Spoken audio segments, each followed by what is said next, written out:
स्वागत है आपका नेक्स्ट नाइन न्यूज में। इस रिपोर्ट में हम बात करें अमिताभ बच्चन की, लेकिन इस रिपोर्ट में जो खास मेहमान रहेंगे वो यहाँ पर है डैनी। जी हाँ, एक ऐसे एक्टर, एक ऐसे विलन जिसकी हर एक एक्टिंग को लोगों ने काफी ज्यादा पसंद किया है।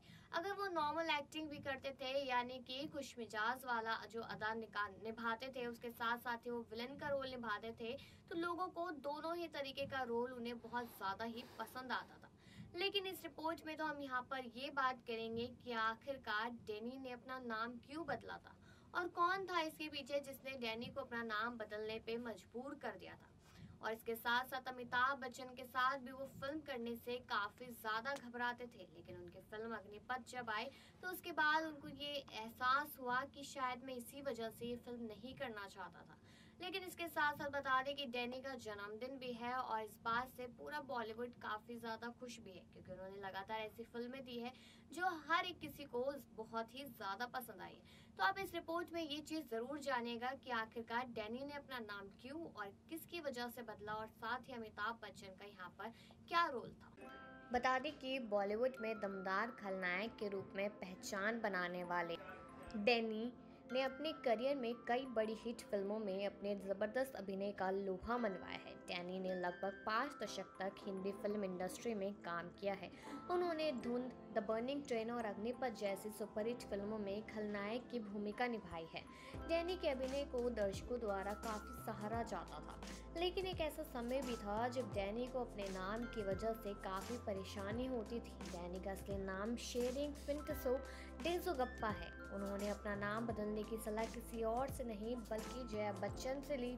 ये बात को डैनी ने एक इंटरव्यू के दौरान बताई थी। उन्होंने बताया था कि FTII में पढ़ाई के दौरान वो कॉलेज के पहले दिन जया से मिले थे। तब वो दोनों एक ही बेंच में बैठे थे। कॉलेज में जब ओरिएंटेशन प्रोग्राम के दौरान डैनी ने उनका परिचय मांगा गया तो वहाँ उनको कोई भी उनका नाम नहीं समझ पाया। उन्होंने बार बार उनसे नाम दोहराने के लिए कहा। डैनी आगे बताते हैं कि एक समय तो ऐसा आया था जब सभी उनके इस नाम का मजाक भी उड़ाने लगे थे। उस समय जया बच्चन उनके पास आई और उन्होंने डैनी को ये सलाह दी कि वो अपने नाम को थोड़ा आसान रखें, और उन्होंने उनका नाम डैनी रखा। FTII में अपनी शुरुआती के दिनों में डैनी और जया दोनों ही अच्छे दोस्त बन गए थे। डैनी हमेशा से ही सदी के महानायक के तौर पर पहचान बनाने वाले अमिताभ बच्चन के साथ काम करने से थोड़ा कतराते थे। इसी के चलते उन्होंने फिल्म शोले में गब्बर सिंह का किरदार निभाने से भी मना कर दिया था। इसके अलावा उस समय पर उन्होंने फिरोज खान की फिल्म धर्मात्मा को साइन कर दिया था। कहा जाता था कि डैनी को इस बात का डर था कि कहीं वो बिग बी के साथ एक ही फ्रेम में नजर न आए, लेकिन ये बात साल 1990 में बदल गई जब मुकुल आनंद की अग्निपथ में दोनों साथ में नजर आए थे। बता दें कि फिल्म अग्निपथ में अमिताभ बच्चन ने विजय दीनानाथ चौहान के किरदार में नजर आए थे और डैनी डेज़ोगप्पा को कांचा चीना का किरदार निभाया था। वहीं डैनी ने फिल्म फेयर को एक इंटरव्यू दिया था जिसमें उन्होंने फिल्म को याद करते हुए कहा था कि जब मुकुल आनंद ने मुझे अग्निपथ में अमित जी के साथ कांचा चीना की भूमिका के बारे में बताया तो मुझे पता था कि मेरे किरदार पर किसी का भी ध्यान नहीं जाएगा। लेकिन ऐसा नहीं हुआ था और ये चीज़ हम सब ने देखी थी कि किस तरीके से यहाँ पर डैनी अपना रोल निभाते हुए नजर आए थे और लोगों को ये चीज़ बहुत ज़्यादा ही पसंद आई थी। चलिए फिर आपको और भी कुछ बताते चलते हैं कि डैनी डेज़ोगप्पा को बॉलीवुड के दमदार खलनायक के रूप में जाना जाता है। डैनी 5 दशकों तक हिंदी फिल्मों में नजर आए हैं। उन्होंने अपने करियर में एक से एक बढ़कर हिट फिल्मों में काम किया है। एक समय था जब उन्होंने धुंध, द बर्निंग ट्रेन और अग्निपथ जैसी सुपरहिट फिल्मों में खलनायक की भूमिका निभाई थी, जिसे दर्शकों द्वारा खूब पसंद भी किया गया था। लेकिन क्या आप जानते हैं कि आखिरकार उन्होंने अपना नाम क्यों बदला? फिर से बताते हुए चलते हैं कि FTII में पढ़ाई के दौरान वो कॉलेज के पहले दिन जया से मिले थे। तब वो दोनों एक ही बेंच पर बैठे थे। कॉलेज में जब ओरिएंटेशन प्रोग्राम के दौरान अभिनेता से उनका परिचय मांगा गया तो वो अपना नाम बताने लगे, यहाँ तक कि दोहराने लगे, फिर भी किसी को समझ नहीं आया। एक समय तो ऐसा आया जब सभी उनके इस नाम को लेकर काफ़ी ज़्यादा उनका मजाक उड़ाया करते थे। उस समय जया उनके पास आई और उन्हें अभिनेता को सुझाव दिया कि वो अपने नाम को थोड़ा सरल रखें और उन्होंने बोला कि डैनी रख लीजिए। ये बात इंटरव्यू में बताई गई, जो इंटरव्यू 2012 के दौरान हुआ था।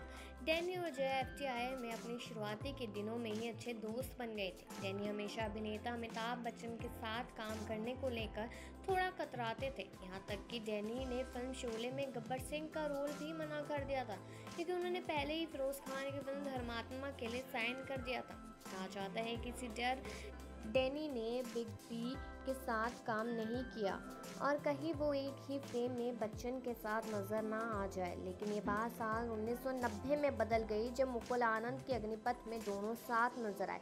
बता दें कि फिल्म अग्निपथ में अमिताभ बच्चन ने विजय दीनानाथ की भूमिका निभाई थी, तो वही डैनी ने कांचा चेना की।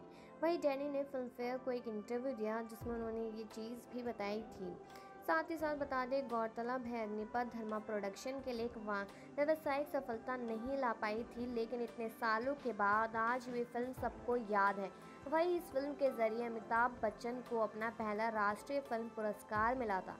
साथ ही फिल्म में मिथुन चक्रवर्ती, रोहिणी हट्टंगडी जैसे कलाकारों को भी काफ़ी पहचान मिली थी। इसके बाद डैनी मुकुल आनंद द्वारा निर्देशित फिल्म हम और खुदा गवाह में बिग बी के साथ नजर आए थे। साथ ही साथ बताते चले, यहाँ तक कि लोगों ने ये भी सोचा था कि कहीं ना कहीं डैनी जया के प्यार में पड़ गए हैं। लेकिन अगर उनके प्यार की बात हो रही है तो बता दें कि परवीन बॉबी के प्यार में पड़ गए थे। एक्टर जॉन डैनी ने हिंदी फिल्म में ज़रूरत में कदम रखा था, जिसके बाद वह कई हिट फिल्मों में नजर आए थे। डैनी ने अपनी एक्टिंग से तो लोगों का दिल जीता ही था, इसके अलावा वह एक्ट्रेस परवीन बॉबी के साथ अफेयर को लेकर भी काफ़ी चर्चा में बने हुए थे। डैनी ने एक इंटरव्यू के दौरान इस बात का खुलासा किया है कि वह 4 साल तक प्रवीण बॉबी के साथ रह रहे थे। उन्होंने इस बारे में आगे बताते हुए कहा था कि हम 4 साल तक एक साथ रह रहे थे। उन दिनों ये बड़ी खबर थी। हमारा वक्त काफ़ी अच्छा गुजरा था, लेकिन बाद में हमने एक दूसरे से अलग होने का फैसला किया। डैनी ने खुद परवीन बॉबी से जुड़े कई अनसुने किस्से भी बताए। बता दें कि डैनी ने इस बात का खुलासा किया कि वह एक बार सेट से एक्ट्रेस कैम को लेकर अपने मुंबई स्थित घर पर जा रहे थे, क्योंकि वह उन्हें सरप्राइज देने वाले थे। लेकिन वह जैसे ही वहां पहुंचे, उन्हें परवीन बॉबी पहले ही मौजूद मिली। एक्ट्रेस उनके बेड पर लेटी हुई थी। ऐसी स्थिति में देख डैनी काफ़ी ज़्यादा नाराज़ हो गए थे, जिसके बाद दोनों का ब्रेकअप हो गया। बता दें कि करीब 200 फिल्मों में काम कर चुके डैनी एक्टर होने के साथ साथ एक अच्छे सिंगर भी हैं। हाल ही में डैनी को कंगना रनौत की फिल्म मणिकर्णिका में देखा गया था। फिल्मों में शानदार अदाकारी का परिचय दे चुके एक्टर पद्मश्री से सम्मानित किए जा चुके हैं।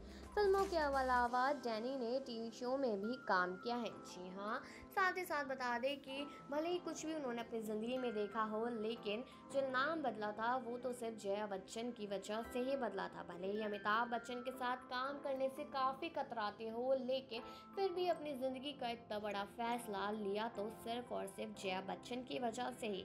और इसके साथ साथ काफ़ी ज़्यादा अफवाहें भी उड़ने लगे थे, लेकिन इस बात की क्लैरिटी तब हुई जब परवीन बॉबी के साथ डैनी को देखा गया था। और वही आपने इस रिपोर्ट में ये देखा ही और सुना ही कि डैनी ने ये नाम जया बच्चन की वजह से बदला था, क्योंकि वो साथ में पढ़ा करते थे। और साथ ही साथ जब वो अमिताभ के साथ फिल्म करने की सोचते थे तो वो इसलिए डर जाते थे, क्योंकि उन्हें लगता था कि जब फिल्म मैं उनके साथ करूंगा तो व्यूवर्स मुझे ना देख के सिर्फ अमिताभ को देखेंगे। और वही चीज अग्निपथ में भी हुई थी, लेकिन फिर भी अग्निपथ सुपर डुपर हिट गई थी। तो ये अनसुना किस्सा डैनी को लेकर कैसा लगा है, ये कमेंट सेक्शन में जरूर बताइएगा। और बाकी खबरों के लिए तो बने रहिए नेक्स्ट 9 न्यूज।